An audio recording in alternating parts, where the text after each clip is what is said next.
एक गर्मी की छुट्टी में रियांश और आयुषी अपने दादा दादी के गांव गए हुए थे, जो एक विशाल रेगिस्तान के किनारे बसा था। दादाजी ने उन्हें एक पुरानी धूल भरी किताब दी, जिसमें एक खोए हुए गोल्डन पिरामिड और उसके अंदर छिपे अमरता के खजाने का रहस्य था। अगली सुबह दोनों ने पीठ पर पानी की बोतलें और दादाजी का पुराना कॉम्पस लेकर रेगिस्तान की ओर प्रस्थान किया। जैसे ही वे रेगिस्तान में दाखिल हुए, हवा गर्म होने लगी और दूर दूर तक सिर्फ रेत ही रेत दिखाई दे रही थी। चलते चलते उन्हें एक चमकता हुआ मरुद्यान मिला, जहां का पानी मीठा और ठंडा था। लेकिन पानी के अंदर एक बड़ा कांच का स्कॉर्पियन बिच्छू था, जो सिर्फ उन्हें रास्ता बताता था, जो एक पहेली सुलझाते थे। पहेली: मैं दिन में जागता हूं, रात में सोता हूं। मुझ में रेत का घर है, पर मेरे पास कोई कमरा नहीं।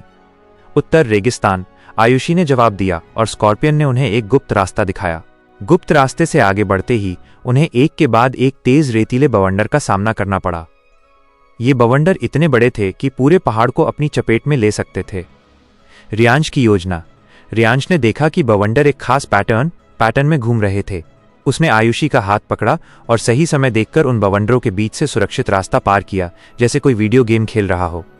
एक बवंडर के अंदर उन्हें एक प्राचीन सिक्का मिला, जिस पर एक नक्शा खुदा हुआ था। ये नक्शा उन्हें गोल्डन पिरामिड के सबसे करीब ले जा रहा था।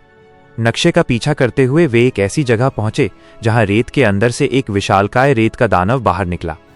उसके हाथ पैर रेत के बने थे और वो बहुत डरावना था। तभी उन्होंने देखा कि कुछ दूरी पर एक व्यापारी और उसके ऊंट दानव के जाल में फंसे हुए हैं। रियांश और आयुषी को पता था कि उन्हें मदद करनी होगी। रियांश ने याद किया कि किताब में लिखा था, अमरता का खजाना सिर्फ सच्चा दिल ही पा सकता है। उसने दानव पर पत्थर फेंकने की बजाय उसे शांति से समझाया कि वो गलत कर रहा है। आयुषी ने अपने बैग से कुछ मीठे बिस्कुट निकाले और दानव के सामने रख दिए। दानव कभी इतना मीठा कुछ खाया नहीं था, इसलिए वो शांत हो गया और धीरे धीरे रेत में वापस चला गया। व्यापारी और उसके ऊंट बच गए।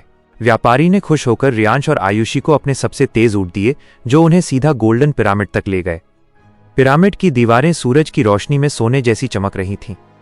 गुप्त दरवाजा: पिरामिड के अंदर एक जटिल भूल भुलैया थी। उन्हें दीवारों पर बनी पहेलियों को सुलझाना था, जाल से बचना था और छिपे हुए लेजर बीम से निकलना था।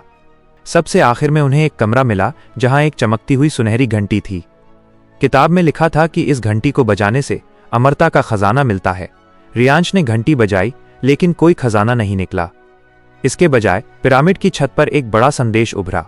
अमरता का असली खजाना न धन में है, न सोने में, बल्कि निस्वार्थ सेवा और सच्चे दिल में है।